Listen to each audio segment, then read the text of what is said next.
Friends welcome to my YouTube channel online learning with Riju. তো আজকে তোমরা জানো যে আমি একটা সায়েন্সের টপিক নিয়ে এসেছি, যেটা হচ্ছে লাইট। এই টপিকটা কিন্তু অনেক বড় টপিক এবং যে কোনো ধরনের পরীক্ষায় কিন্তু তোমরা কোয়েশ্চেন লাইট থেকে পাও। রেলওয়ে হোক, পিএসসি হোক, ডাব্লিউবিপি হোক, বিভিন্ন পরীক্ষায় কিন্তু লাইট টপিক থেকে কিন্তু কোয়েশ্চেন থাকেই। এরপর আমরা এই লাইট টপিকটা কমপ্লিট করার জন্য আমাদেরকে কিন্তু কনসেপ্ট বিল্ডিংয়ের উপর জোর দিতে হবে। কনসেপ্ট বিল্ডিং যদি থাকে, কনসেপ্ট যদি থাকে, তাহলে কিন্তু এখান থেকে যে কোনো কোয়েশ্চেন করা যাবে। দেখো, সায়েন্সে কিন্তু ওয়ান লাইনার দিয়ে কোনো দিনই সম্ভব করা, সায়েন্সকে কন্ট্রোল করা সম্ভব নয়। ওয়ান লাইনার কোয়েশ্চেন করে কিন্তু কোনো দিনই পারবে না। তার জন্য দরকার কিন্তু টপিক ওয়াইজ স্টাডি। তো আজকে আমি লাইটটা বড় একটা চ্যাপ্টার সেটা ধরেছি। ভিডিওটা পার্টে পার্টে আসবে, টোটাল 3টে পার্টের মধ্যে আমি লাইটের টোটাল চ্যাপ্টারটা কমপ্লিট করে দেবো, একদম ব্যতিচার পর্যন্ত। ঠিক আছে, ব্যতিচার এবং সমবর্তন সমস্ত কিছুই থাকবে, কিন্তু ফার্স্ট আজকেরটা একটা ইন্ট্রোডাক্টরি ক্লাস হবে। ইন্ট্রোডাক্টরি মানে লাইটের নেচার নিয়ে শুধু আলোচনা হবে এবং রিফ্লেকশন। ঠিক আছে, রিফ্লেকশন পর্যন্ত আজকে হবে, পরের দিন রিফ্লেকশন এবং বাকি যে স্ক্যাটারিং, ডিসপারশন সমস্ত কিছু কিন্তু আলোচনা হবে। তো লাইট কি, দেখো আমরা বেসিক নলেজ থেকে কি লাইট নিয়ে মানুষের আগ্রহ কিন্তু অনেক দিন থেকে। আমরা যে লাইটের ডেফিনেশনটা অনেক দিন আগে জানি, ক্লাস 5-6-এ পড়েছি, সেটা হচ্ছে লাইট একটা এনার্জি।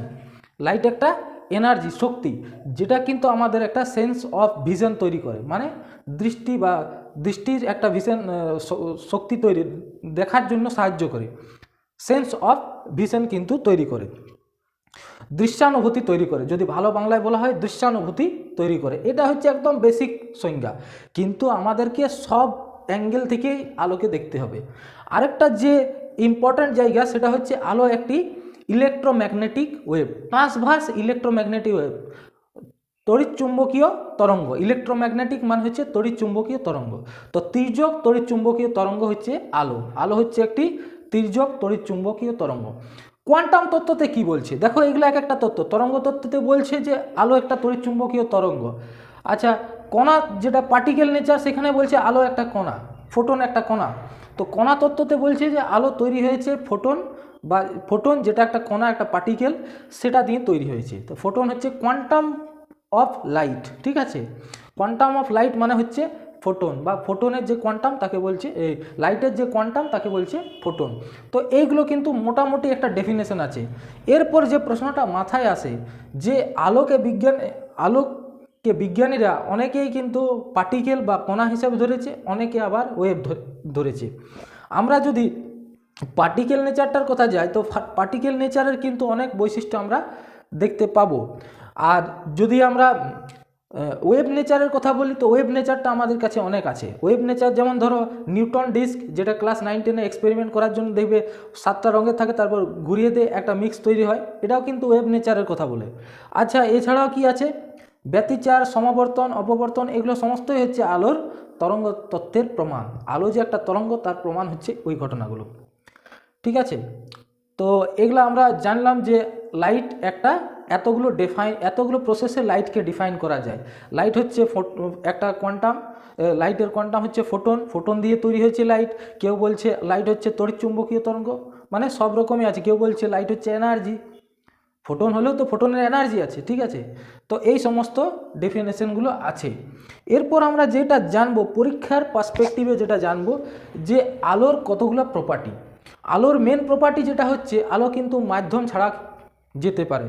আলো বিনা মাধ্যমে শূন্য মাধ্যমেও আলো যেতে পারে, যেটা শব্দ পারে না। ঠিক আছে, শূন্য মাধ্যমেও আলো যায়, এবং শূন্য মাধ্যমে যে আলোর গতিবেগ, সেই শূন্য মাধ্যমের আলোর গতিবেগ হচ্ছে ম্যাক্সিমাম। অন্য মাধ্যমেও আলো যায়, কিন্তু গতিবেগটা শূন্যর চেয়ে, শূন্য মাধ্যমে যা গতিবেগ তার থেকে কমে যায়। তো এটা ছিল লাইটের প্রপার্টি। সেকেন্ড যে প্রপার্টিটা বলবো, যে লাইট একটা electromagnetic wave, transverse electromagnetic wave, এবং ইলেকট্রোম্যাগনেটিক ওয়েভ হওয়ার কারণে এর গতিবেগটা যেভাবে লেখা যায়, সেটা হচ্ছে c=1/μ0ε0। এটা কিন্তু ফিজিক্সের একটা সূত্র থেকে পাওয়া গেছে, μ0ε0, এটা হচ্ছে আলোর গতিবেগ। এবং এটা যদি আমরা মান বসাই, 3 × 10⁸ মিটার/সেকেন্ড পাই। এটা শূন্য মাধ্যমে আলোর গতিবেগ। আর এই μ0 আছে, আর ε0, এই শব্দগুলোর অর্থ হচ্ছে μ0 মানে হচ্ছে এটা চুম্বক, যেটা পারমিটিভিটি বলা হয়, ভেদ্যতা, এবং এটা হচ্ছে তড়িৎ ভেদ্যতা শূন্য মাধ্যমে। ঠিক আছে, এগুলো একটু ডিফিকাল্ট লেভেলে যাচ্ছে। তো বেসিক কনসেপ্ট হচ্ছে আলোর গতিবেগ কত, এটা জানতে হবে, পরীক্ষার জন্য ইম্পর্ট্যান্ট। আর আলো যে বিনা মাধ্যমে যেতে পারে সেটা জানা দরকার। এরপর আমরা দেখব যে বস্তুর এই আলো সরল রেখায় চলে। আলো কি হয়? সরল রেখায় চলে। আমরা এটা ছোটোবেলাতেই জানি যে আলো সরল রেখায় চলে। এটা সবচেয়ে বড় প্রমাণ কি জানো? এটা সবচেয়ে বড় প্রমাণ হচ্ছে চন্দ্রগ্রহণ। চন্দ্রগ্রহণ যে হয়, এই যে সূর্য থাকে, সূর্য, তার মাঝে পৃথিবী, তারপরে চাঁদ। তো কি হয়, যখন সূর্যের আলোটা মানে বাধাপ্রাপ্ত হয় পৃথিবী দ্বারা, পৃথিবী, এটা পৃথিবী, তো পৃথিবী এটা চন্দ্র, তো যখন বাধাপ্রাপ্ত হয় তখন এখানে ছায়া তৈরি হয়। তো যেটা ঘন ছায়া সেটাকে বলা হয় আম্ব্রা, এবং যেটা বাইরের যে ছায়া সেটাকে বলা হয় পিনাম্ব্রা। এই ঘটনাটা প্রমাণ করে যে আলো রেক্টিলিনিয়ার ওয়েতে প্রোপাগেট করে, রেক্টিলিনিয়ার পাথে কিন্তু প্রোপাগেট করে। এই ঘটনাটা কিন্তু বাস্তবতার প্রমাণ। এছাড়াও আরও অন্যান্যভাবে প্রমাণ করা যায় যে আলো কিন্তু সরলরেখায় চলে। তো সরলরেখায় চলে, এটা কিন্তু একটা কর্পাসকুলার মডেল বা কণা মডেল। আলোর কণা তত্ত্বের মডেল হচ্ছে ওইটা, যে আলো সরলরেখায় চলে। তরঙ্গ তত্ত্বের প্রমাণ বলে দিলাম, যে ব্যতিচার, সমবর্তন, এগুলো কিন্তু হচ্ছে তরঙ্গ তত্ত্বের প্রমাণ। তো মোটের উপর হলো আলোকে ওয়েভ পার্টিকেল ডুয়ালিটি, দ্বৈত সত্তা, আলোর দ্বৈত সত্তা আছে। কি সত্তা? এটা হচ্ছে কণা, এটা হচ্ছে তরঙ্গ। কণা সত্তা কখন প্রকাশ পায়? যখন কোনো বস্তুর গতিবেগ কম হয় তখন তার কিন্তু কণা সত্তা প্রকাশ পায়। যখন কোনো বস্তুর গতিবেগ খুব বেশি হয়, অ্যাপ্রক্সিমেটলি লাইটের কম্প্যারিজনে চলে আসে, তখন কিন্তু সেই বস্তু তার তরঙ্গ তত্ত্বকে, তরঙ্গ ধর্ম কিন্তু প্রকাশ করে। অর্থাৎ গতিবেগ যদি বাড়ে তবেই কিন্তু তরঙ্গ ধর্মটা প্রকাশ পাবে। ঠিক আছে? প্রত্যেকের ক্ষেত্রে, এই আলোর ক্ষেত্রে যেমন, যে কোনো বস্তুর ক্ষেত্রে, যে কোনো পদার্থের ক্ষেত্রে এইটা কিন্তু সত্য। ঠিক আছে? এরপর আমরা যেটা যাব সেটা হচ্ছে যে আলোর বিভিন্ন রকম প্রতিফলন, প্রতিসরণ ইত্যাদি ধর্মের উপর চলে যাব। কারণ আলোর এই প্রতিফলন ইত্যাদি থেকে প্রশ্ন কিন্তু আসে পরীক্ষায়। প্রতিফলনটা কি জিনিস আমরা আগে বুঝব, কিভাবে হয় প্রতিফলন, কি কি তলে হয় সেগুলোও দেখব। তো প্রতিফলন একটা সহজ ঘটনা। একটা মাধ্যমে যখন আলো একটা সারফেসের উপর পড়ে বা একটা ইন্টারফেসের উপর পড়ে, এটা ধরো একটা ইন্টারফেস, এই ইন্টারফেসটা কিন্তু স্মুথ হতে পারে, মানে রাফ না, একদম স্মুথ, আর একটা হচ্ছে রাফ হতে পারে, দুরকমই হয়। তো যখন স্মুথ হয় বা একদম লেভেল হয়, যেটাকে বলা হয় প্লেন হয়, তো সেই মুহূর্তে কিন্তু যেটা হয় রিফ্লেকশন, সেটাকে বলা হয় নিয়মিত প্রতিফলন বা রেগুলার, বা বলা হয় স্পেকুলার রিফ্লেকশন। তো এটা হচ্ছে নিয়মিত প্রতিফলন। আর যখন স্থলটা এলোমেলো, মানে এবড়ো খেবড়ো হয়, তখন সেটা বিক্ষিপ্ত প্রতিফলন হয়। যেমন সিনেমার পর্দাতে, ওটাতে কিন্তু বিক্ষিপ্ত প্রতিফলন ঘটানো হয়। ঠিক আছে? এরপর আমরা প্রতিফলনের যে সূত্র, প্রতিফলনের নিয়ম, সেগুলো দেখব।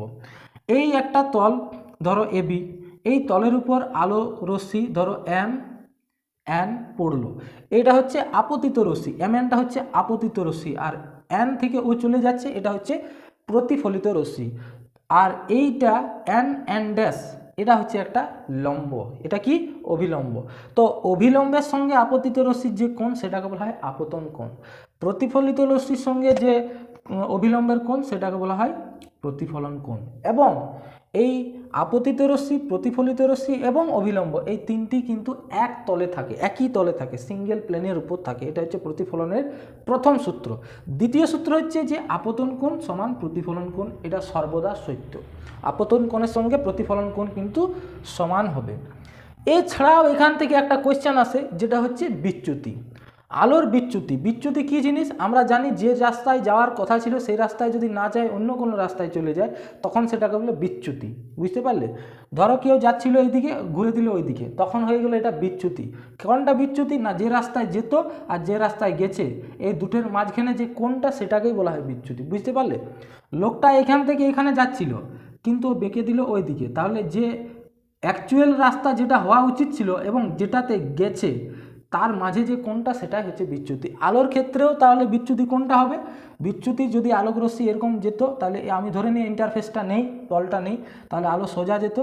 আর রিফ্লেক্টেড হয়েছে বা প্রতিফলিত হয়েছে এইটা, তাহলে তার মাঝের কোনটা, এইটাকে বলা হয় বিচ্যুতি। তো এই বিচ্যুতি কোণের মান হচ্ছে ডেল্টা সমান 180 - 2i, 180 - 2i, 180 - 2i, এটা বিচ্যুতি কোণের রাশিমালা। এগুলো জানা দরকার। এরপর আমরা প্রতিফলন দেখলাম। প্রতিফলনের পর যেটা দেখা উচিত সেটা হচ্ছে কি ধরনের প্রতিবিম্ব তৈরি হয়।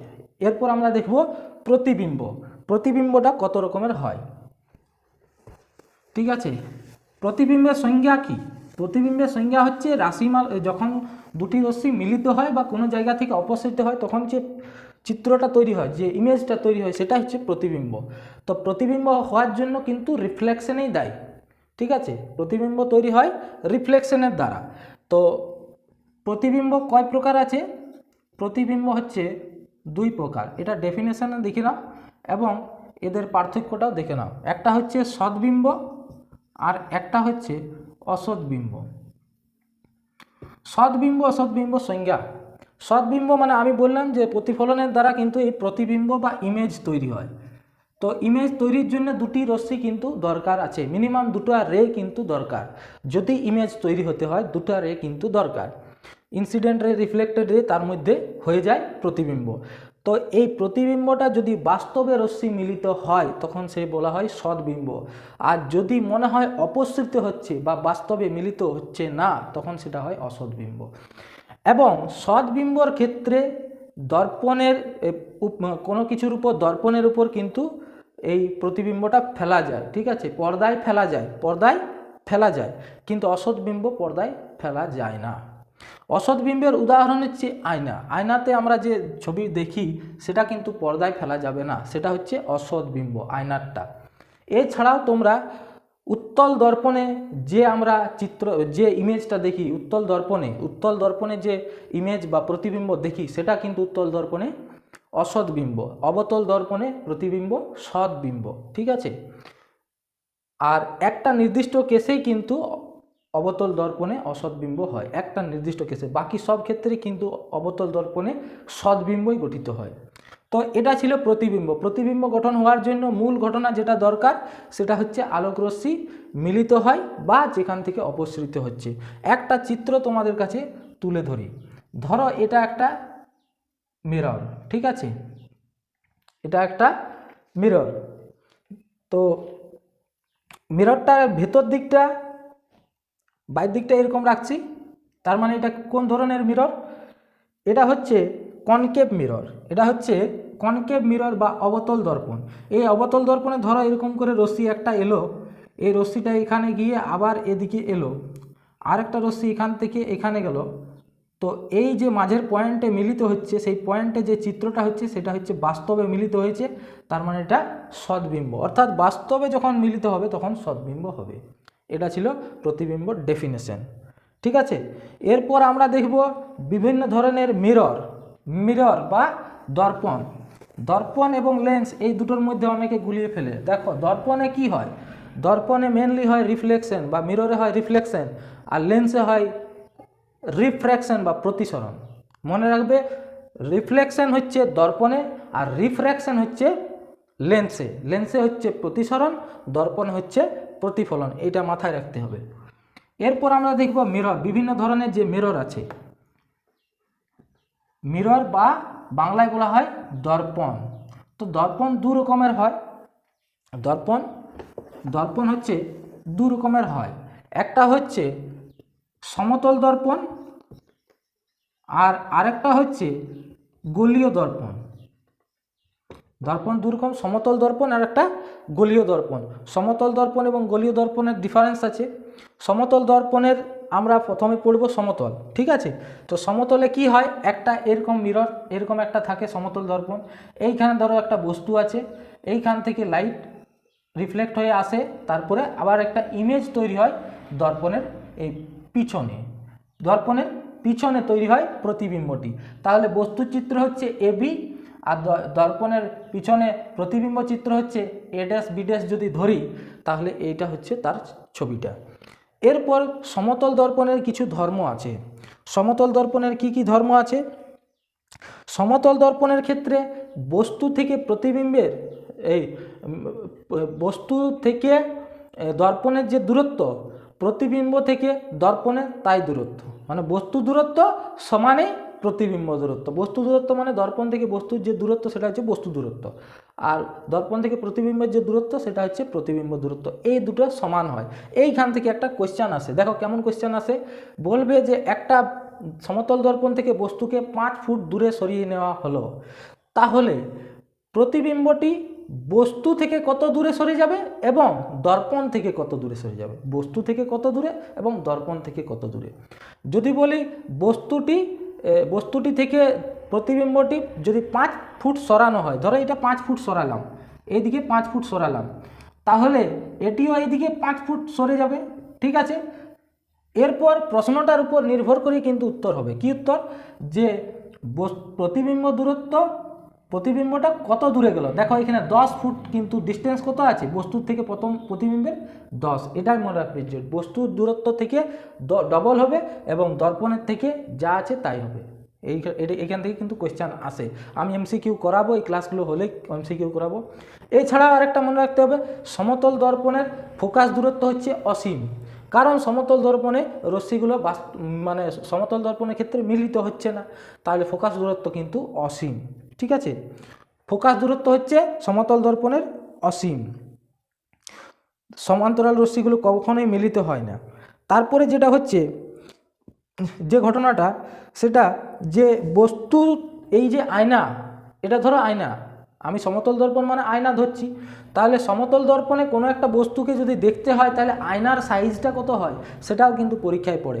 সব সময় জেনে রাখবে আয়নার সাইজটা অবশ্যই বস্তুর থেকে অর্ধেক হতেই হবে। যদি আমার হাইট এখন ধরো 6 ফুট আছে, তাহলে আয়নাটা কিন্তু 3 ফুটের অবশ্যই হতে হবে কমপ্লিট ছবিটা নিতে, কমপ্লিট আমার ছবিটা দেখতে, আমার চিত্রটা দেখতে কিন্তু অর্ধেক সাইজে লাগবে, আমার যত সাইজ আয়নাটা তার অর্ধেক হওয়া উচিত, এটাই কিন্তু নিয়ম। এখানেও কিন্তু কোশ্চেন আসে। এছাড়াও যেটা আসে সেটা হচ্ছে যে বস্তুর ক্ষেত্রে যদি আমরা দুটো দর্পণকে, সমতল দর্পণকে কোণাকুনি রাখি, মানে ধরো একটা দর্পণ এরকম আছে আরেকটা দর্পণ এরকম আছে, তো তাদের মধ্যে ধরো কোণ আছে থিটা, সেক্ষেত্রে কতগুলো চিত্র বা ইমেজ তৈরি হবে সেটা নিয়ে একটা কোশ্চেন হয়। তো এটার জন্য একটা সূত্র মনে রাখো, 360 divided by theta, 360 divided by theta, এটা হচ্ছে প্রতিবিম্বের সংখ্যা। তাহলে প্রতিবিম্ব কতগুলি হবে, যদি 60 ডিগ্রি হয় 360/60, কিন্তু এখানে মনে রাখতে হবে যদি এটা জোড় সংখ্যা হয় সেক্ষেত্রে তোমাকে -1 করে নিতে হবে। জোড় সংখ্যা যদি হয় 360/θ, তাহলে কিন্তু -1 করে নিতে হবে। যেমন 60 ডিগ্রি যদি করি তাহলে হচ্ছে 6 অ্যান্সার আছে, কিন্তু 6 হবে না, কত হবে, -1 করে 5 হবে, ঠিক আছে। তাহলে 60 ডিগ্রি অ্যাঙ্গেলে যদি কোনো দর্পণ থাকে সেক্ষেত্রে কিন্তু 5টি ইমেজ তৈরি হবে বা 5টি প্রতিবিম্ব তৈরি হবে, এটা কিন্তু মনে রাখতে হবে। 360/θ করবে, সেক্ষেত্রে যদি জোড় আসে -1 করে দেবে, বিজোড় আলে কোনো অসুবিধা নেই, সেই সংখ্যাটাই হবে। তো এই 360/θ এই ফর্মুলা থেকে অনেক কোশ্চেন আসে, রেলওয়ের ক্ষেত্রে তোমরা দেখতে পাবে কোশ্চেন এসেছে। তো এটা হচ্ছে রিফ্লেকশন। এরপর আমরা দেখলাম সমতল দর্পণ, এরপর আমরা দেখব গোলীয় দর্পণ, ঠিক আছে। গোলীয় দর্পণে কীরকম হয় সেটাও একটু দেখে নিই। গোলীয় দর্পণ অনেক রকমের আছে, আমরা দুটো মেনলি আজকে দেখব, একটা হচ্ছে উত্তল দর্পণ আর একটা হচ্ছে অবতল দর্পণ। উত্তল দর্পণের ক্ষেত্রে কি হয়, উত্তল দর্পণের ক্ষেত্রে এই দিকটা হচ্ছে উত্তল, এটা হচ্ছে উত্তল, মানে এই দিকটা ঘষা আছে, ঘষা আমি যে দাগ দিচ্ছি তার মানে এটা হচ্ছে ঘষা না, পলিশড আছে, এখানে সিলভার ব্রোমাইডের ধরে একটা কি বলা হয় লেয়ার দেওয়া আছে, আয়নার পিছনে যেমন দেওয়া থাকে লাল রঙের, তো এখানে সিলভার ব্রোমাইডের ভেতর দিকটা লেয়ার আছে। এই বাইর দিকটা হচ্ছে, এই দিকটা হচ্ছে রিফ্লেক্টিং সারফেস বা হচ্ছে প্রতিফলন করার জন্য যেটা দরকার হচ্ছে। তো এটা হচ্ছে তোমার কনভেক্স লেন্স বা উত্তল দর্পণ, কি উত্তল দর্পণ, এটা হচ্ছে উত্তল দর্পণ। উত্তল দর্পণের 2-3টে জিনিস আমাদেরকে জানতে হবে। প্রথম কথা হচ্ছে উত্তল দর্পণে প্রতিবিম্ব কেমন হয়। উত্তল দর্পণে সবসময় জেনে রাখবে প্রতিবিম্বটা ছোট সাইজের হয়, আর চেনার উপায় হচ্ছে উত্তল দর্পণে ছোট সাইজের হবে এবং ভার্চুয়াল হবে বা অসৎ বিম্ব হবে, অসৎ বিম্ব এবং ছোট সাইজের, তবেই কিন্তু সেটা উত্তল দর্পণ হয়। এটা একদম মনে রাখবে, উত্তল দর্পণে ছোট সাইজের এবং অসৎ বিম্ব। এর ক্ষেত্রে বিভিন্ন যে পয়েন্টগুলো আছে ফোকাস সেগুলো জানবো। তো এই লেন্সের মাঝের জায়গাটা যেটা আছে সেটা হচ্ছে পোল, মানে পুরো লেন্সটার অর্ধেক অংশটাকে বলা হয়, এই জায়গাটাকে বলা হয় পোল। আচ্ছা, ফোকাস দূরত্ব কোনটা? ফোকাস দূরত্ব লেন্সের হচ্ছে যেখানে সমতল আলোক মানে সমান্তরাল আলোকরশ্মি প্রতিফলনের পর যে বিন্দুতে মিলে, এটা হচ্ছে প্রধান অক্ষ, এটা প্রধান অক্ষ, এটা হচ্ছে প্রধান অক্ষ। তো প্রতিফলনের পর যেখানে মিলিত হবে, যেখানে সমান্তরাল আলোক রশ্মি, সেই পয়েন্টটাই হচ্ছে কিন্তু ফোকাস। এইখানে ধরো সমান্তরাল আলোক রশ্মি এইখানে মিলিত হলো, এই পয়েন্টটা, এই যে রেখার উপর যে পয়েন্টটা আছে সেটা হচ্ছে ফোকাস দূরত্ব। ফোকাস আর ফোকাস দূরত্ব মানে পোল থেকে যে ডিস্টেন্স, এটা হচ্ছে পোল, লেন্সের এটা হচ্ছে পোল, আর যেখানে সমান্তরাল আলোক মিলিত হলো সেটা হচ্ছে ফোকাস। তাহলে ফোকাসের যে দূরত্ব সেটা হচ্ছে ফোকাস দূরত্ব। এছাড়াও আছে সেন্টার অফ কার্ভেচার। এটা তো একটা গোলীয় তল, তাহলে এর তো একটা কার্ভেচার আছে, মানে বক্রতা, এর তো কেন্দ্র থাকবে। যে কেন্দ্রটার, এই বৃত্তটা যার কেন্দ্র, সেই কেন্দ্রটা হচ্ছে বক্রতা কেন্দ্র, সেন্টার অফ কার্ভেচার। ঠিক আছে, সেন্টার অফ কার্ভেচার এবং রেডিয়াস অফ কার্ভেচার দুটোই কিন্তু জানতে হবে। এটা হচ্ছে রেডিয়াস, ব্যাসার্ধটা, এবং ফোকাস দূরত্বের সাথে এই ব্যাসার্ধের একটা, দর্পণের এই ব্যাসার্ধের কিন্তু একটা সূত্র আছে। ফোকাস দূরত্ব কত হয়? সব সময় হয় ফোকাস দূরত্ব r/2। এটা কিন্তু ধরা হয়। কেন ধরা হয় আমি বলছি, মানে এই লেন্সের যে যে ডিস্টেন্সটা, সেটা যত কম ডিগ্রি হবে, মানে এই সাইজটা যত কম ডিগ্রি হবে, সেক্ষেত্রে f সমান r/2 ফলো হবে। মানে f সমান r/2, এটা মনে রাখবে। ফোকাস দূরত্ব সমান r/2, বক্রতা ব্যাসার্ধ বাই 2। এটা কিন্তু স্মল সাইজের লেন্সের, এটা স্মল সাইজের লেন্স না, স্মল সাইজের দর্পণের ক্ষেত্রে। ঠিক আছে, এই ডিগ্রিটা যদি কম হয়, এই কার্ভটা। নেক্সট আমরা যেটা দেখব যে এটা হয়ে গেল উত্তল দর্পণ। অবতল দর্পণের ছবিটা কেমন এবং উত্তল দর্পণ কোথায় কাজে লাগে?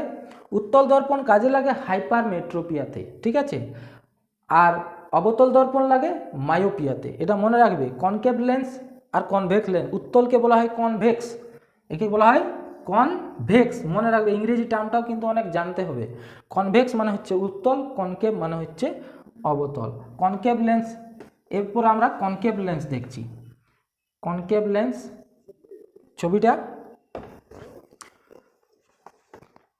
কনকেভ লেন্স,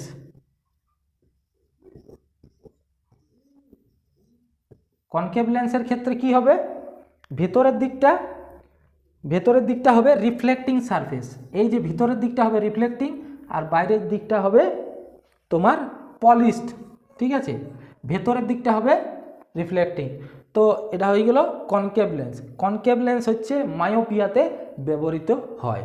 তো আজকে মোটামুটি ফার্স্ট ক্লাসে আমরা লাইট কিভাবে ডেফিনেশন, যেগুলো ফোটন, আলোর গতিবেগ ইত্যাদি জানলাম। এর পরের ক্লাসে আমরা কিন্তু পুরো লেন্স, এই গোলীয় দর্পণ কোথায় কি ইমেজ হচ্ছে এবং প্রতিসরণ, বাকি ব্যতিচার, এই সমস্ত কিছু আলোচনা করব। 3টে ক্লাসেই তোমাদের কমপ্লিট হয়ে যাবে লাইটটা। তো এটা